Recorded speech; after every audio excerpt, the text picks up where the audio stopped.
Annonceurs, entrepreneurs, promoteurs et chefs d'entreprise, choisissez dès à présent votre meilleur partenaire média, Idéal Production. Idéal Production est basé à Cotonou au Bénin. Idéal Production, le partenaire exclusif de Sika TV en Afrique.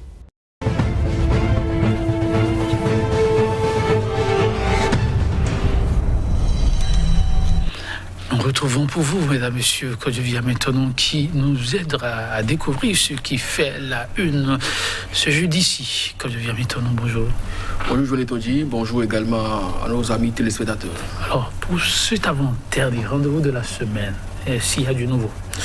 Pas vraiment, à part que les enfants de l'ambassadeur et ancien ministre et ancien directeur général de Sodeco, Moudjahidou Soumanou, ont cité Nicéphore Dieudonné Soglo devant la justice qui doit comparaître le 9 avril prochain, nous apprend-on. Eh bien, il n'y a pas de fait nouveau. C'est Rekiat Madougou qui est toujours invité au devant de l'actualité. Mais est-ce que le Bénin aujourd'hui est dans l'impasse? De toutes les façons, il n'y a que dans la République, certains constatent cet état de choses et proposent déjà des portes de sortie. C'est entre autres sujets évoqués pêle-mêle par les canards ce matin, sans oublier que le Bénin s'inscrit également dans le dispositif COVAX. Et là-dessus, le pays a reçu sa dose de vaccin dans ce cadre-là aussi pour lutter contre la pandémie de Covid-19. Oui, intéressant, on peut le dire, un peu de tout. La santé au cœur de la revue du jour. Quand on démarre avec l'Afrique en marche qui affiche ce matin, il faut rappeler que la moisson elle est vraiment maigre. Donc en manchette, citation directe, panique chez les rupturiens, Soglo convoqué pour le 9 avril prochain pour avoir évoqué le livre Je ne suis pas un héros. Eh bien le dossier d'empoisonnement de Bruxelles encore sur le tapis. Et puis affaire Rekiat Madougou, l'ambassadrice des États-Unis dit suivre de près l'évolution de ce dossier. Le déchaîné du jeudi, affaire Rekiat Madougou, capture de cran. Et puis le journal Le Matinal, injures publiques et diffamation. Les enfants de Soumanou Moudjahidou assignent Nicéphore Dieudonné Soglo en justice. Ils veulent laver l'honneur de leur père et de la famille. L'ancien président de la République comparaît le 9 avril devant le tribunal de première instance de Cotonou. Et puis lutte contre Covid-19. Le gouvernement reçoit 144 000 doses de vaccins Covid. Le journal Matin Libre, l'ambassadrice des États-Unis à propos de l'affaire Madougou. Nous suivons de près le processus judiciaire. Puis vaccin de la Covid-19, le Bénin reçoit ses premières doses, écrit ce journal qui poursuit enseignement supérieur au Bénin, le CAMES au contact des établissements privés d'enseignement supérieur Bénin. Pour sortir de l'impasse, Juste Kodjo propose la tenue d'un référendum avant le 11 avril. Et je l'ai dit, la moisson elle est maigre. On finit donc avec Matin Libre. Merci à vous, Kodjovi Abriton. Nous allons démarrer avec l'Afrique en marche, là où vous avez commencé, Soglo, qui doit comparaître, l'ancien président, le 9 avril prochain.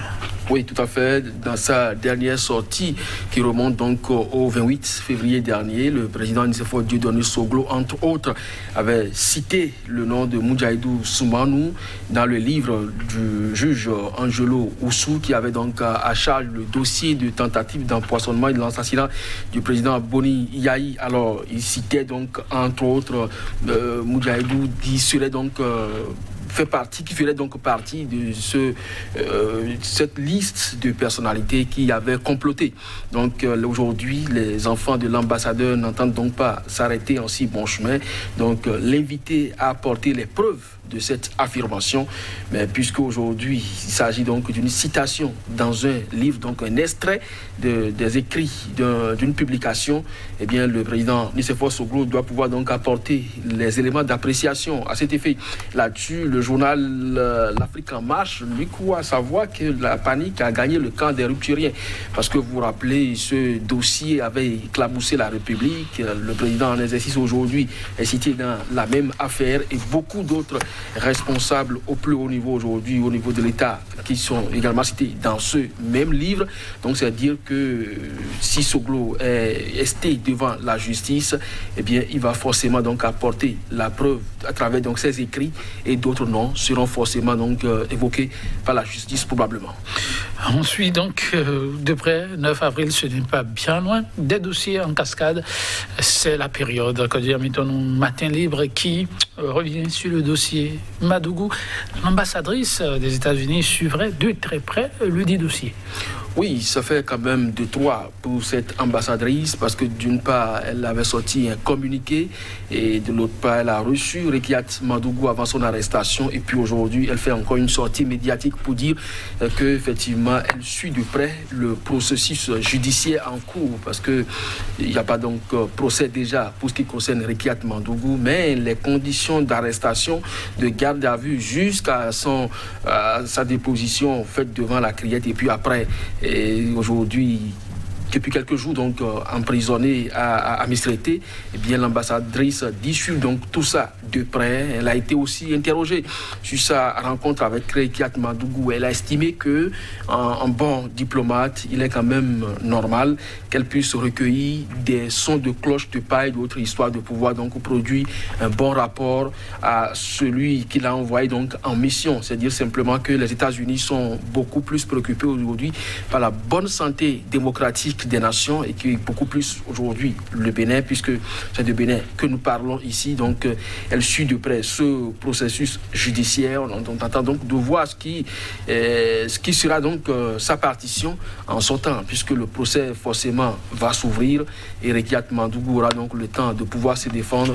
Est-ce que l'ambassadrice des États-Unis, ou du moins les États-Unis en général, pourront donc faire dans ce dossier? On suivra. On suivra, oui, quand je viens maintenant, pendant ce temps, ils sont nombreux. Les Béninois continuent à s'interroger. Qu'adviendra-t-il le 11 avril? Un compatriote, désormais, fait une proposition, un référendum, avant le 11 avril, que nous rapporte Matin Libre. Oui, juste, Kodjo, c'est de lui qu'il s'agit. C'est un ancien militaire, parce qu'il a démissionné tout dernièrement des forces armées béninoises.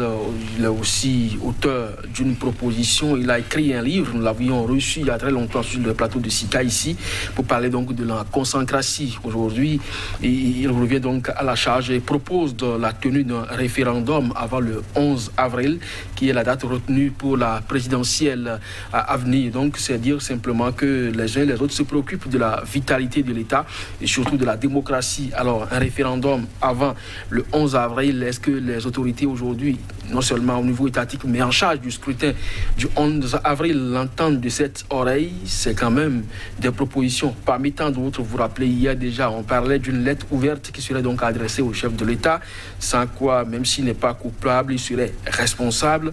Aujourd'hui, ne pas tenir un référendum, puisque entre autres les démocrates, tout comme également le Front pour la restauration de la démocratie, appellent toujours à la tenue d'un dialogue politique avant les élections présidentielles, donc du 11 avril. Voilà donc une autre proposition qui est faite. Si peut-être c'est ça la porte de sortie, pourquoi ne pas l'entreprendre maintenant? Si les dirigeants pensent détenir d'autres solutions plus ou moins adaptées, pourquoi pas? L'essentiel, c'est que le Bénin puisse s'en sortir grandi.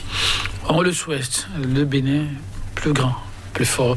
Quand je viens maintenant, question de santé pour les Béninois, le Bénin désormais au pas, ce qu'il paraît. Oui, vous savez, depuis un certain temps, le dispositif COVAX est en train d'envahir le continent. Bien après le Ghana, la Côte d'Ivoire, le Nigeria et beaucoup d'autres pays de l'Afrique de l'Est, comme le Rwanda, le Kenya et l'Ouganda, et bien le Bénin aujourd'hui s'inscrit effectivement dans cette liste des pays qui ont reçu leur dose de vaccin Covid, et c'est 144 000 doses de vaccins que le pays a reçues. Alors on attend donc de voir qui sont ceux qui seront bénéficiaires. Est-ce que les personnes en première ligne, donc le personnel santé, comme c'est le cas dans beaucoup d'autres pays, ou les autorités, comme c'est le cas du Ghana, de la Côte d'Ivoire également. Donc de toutes les façons, le dispositif COVAX est en marche. Le Bénin a reçu donc son lot de vaccins. On ne sait pas de quel laboratoire ça provient. Tout dernièrement, pour ne pas dire cette journée de jeudi, eh bien, le Danemark, par exemple, a arrêté la vaccination avec le laboratoire produit AstraZeneca, parce que il note une coagulation au niveau des patients qui ont reçu ces doses-là. Alors, dans le dispositif COVAX, quand je prends par exemple le Rwanda, il y a 3 types de vaccins que ce pays a déjà reçus, dont entre autres l'AstraZeneca également, et Pfizer, BioNTech également. Alors c'est dit simplement que l'on doit savoir, et les autorités en charge de la santé doivent pouvoir quand même l'expliquer aux populations, quel type de vaccin le dispositif COVAX propose à ces États africains et dans quel ordre de proportion ils seront donc administrés, parce que l'Afrique a montré quand même sa résilience vis-à-vis de cette maladie. On ne comprend pas aujourd'hui pourquoi l'Afrique court pour aller chercher le vaccin alors que les États qui l'ont produit continuent donc de douter de l'efficacité de ces produits-là. De toutes les façons, les responsables ne pourront quand même pas participer à l'assassinat de leur population. C'est sûr que les voies et moyens seront trouvés pour que les vaccins appropriés soient administrés aux populations en son temps. En tout cas, une Afrique forte, clairement indépendante, ça passe aussi par l'autonomie à ce niveau, avec des plateaux techniques qui malheureusement ne sont toujours pas au point. Quand je viens maintenant, il paraît qu'on a encore quelques minutes. De la santé, parlons éducation. Le CAMES, toujours en train de faire la veille d'âme. Oui, je crois qu'aujourd'hui, le secrétaire général du CAMES est au Bénin. Eh bien, le journal Matin Libre nous rapporte qu'il a en vue une rencontre avec les établissements privés d'enseignement supérieur. Donc, c'est dit simplement que le CAMES, qui d'abord regroupe les États, attend également des enseignements, en tout cas des établissements d'enseignement privés, puisqu'ils font également de l'enseignement public dans ces établissements, puisque c'est les mêmes curricula de formation qui sont dispensés.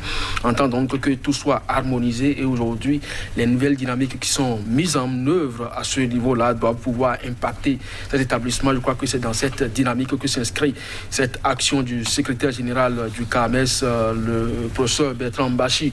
Je crois que si les établissements du Bénin en bénéficient, c'est quand même bon pour le moral, parce que le Bénin aujourd'hui, au niveau du CAMES, vous vous rappelez, nous n'avons pas bonne côte. Quand vous vous rappelez les dossiers de dégradation de certains enseignants du supérieur pour fait d'usurpation de titres à des moments donnés, et puis faux usage de faux également à certains niveaux, ça n'honore pas le pays. Aujourd'hui, le secrétaire général, aux côtés donc de ces établissements privés d'enseignement supérieur, c'est une bonne chose.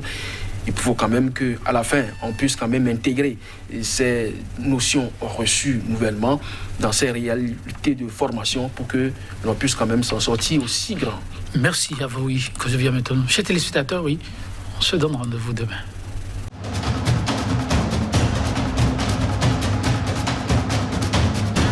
Restez informés à chaque instant sur SICA.